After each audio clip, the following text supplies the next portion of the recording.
जानि मानहु हिय हानि गलानी, काल करम गति अघटित जानी।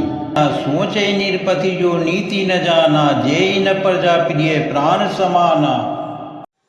तुलसीदास जी इस कविता में कह रहे हैं कि समय और कर्म की गति एक समान होती, अर्थात समय के साथ साथ आपका कर्म भी गतिशील हो जाता है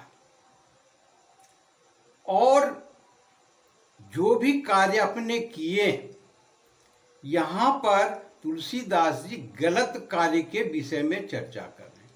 तो जो भी आपने गलत किए, दो तरह की गलतियां होती है, एक जानबूझकर किया गया गलत कार्य, दूसरा अनजाने में हुआ गलत कार्य। दोनों ही कार्यों में आप हानि और गलानी के विषय में चिंतन मनन करने लगते हैं।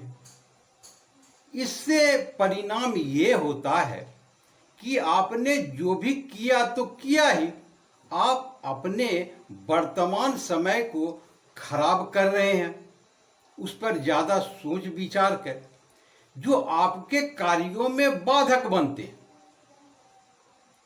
अब हम लेते हैं कि जो जानबूझकर किया गया गलत कार्य, तो आपने जानबूझकर कर दिया किसी भी कारणवश, फिर आप उसके बारे में चिंतन मनन कर रहे हैं, सोच रहे हैं कि मैंने ये गलत कार्य कर दिया, तो आप उसे सुधार तो सकते नहीं, क्योंकि जो भी कार्य आपने किया वो समय के साथ साथ गतिशील हो गया, वो आगे बढ़ गए और वो अमिट हो गया, वो लिख दिए गए। जो भी उसका परिणाम हो, आपने जानबूझकर किया तो ये आप निश्चित मानते हैं कि उसका परिणाम भविष्य में हमें बुरा ही देखने को मिलेगा। और अब आप सुधारना भी चाहते हैं, तो अपने वर्तमान को सोच सोच कर चिंतन मनन करके आप खराब उसे क्यों कर रहे हैं? आप यदि सुधारना चाहते हैं तो आप उस विषय पर सोचें कि आगे आपको क्या करना है कि दोबारा गलती न हो। तो आप यदि यहाँ पर अपने अच्छे कार्य को, पुण्य कार्य को आगे बढ़ाने के विषय में सोचते हैं, तो पीछे का जो किया गया कार्य है गलत, उसमें तो कमी आएगी। तो वर्तमान में आप उस विषय में न सोच करके आगे के विषय में सोचे और चले, वर्तमान को खराब न करें।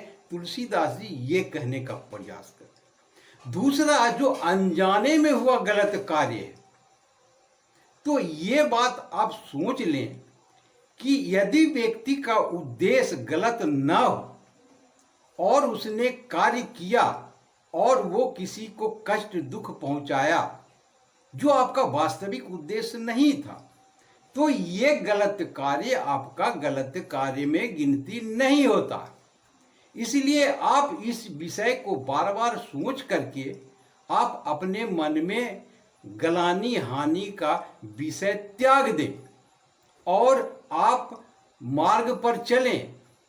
आप अपने वर्तमान को न खराब करें, आपसे गलतियां फिर नहीं होगी, क्योंकि आप ऐसा करके पछतावा कर रहे हैं।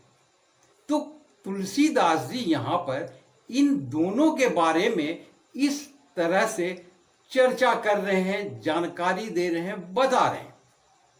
आगे दूसरे कविता में कहते हैं, जो राजा राजनीति न जानता हो, अपने प्राण से प्रिय प्रजा के विषय में चिंतन मनन न करता हो, उसके दुखों का ख्याल नहीं रखता हो, ऐसे राजा को गलानी करनी चाहिए।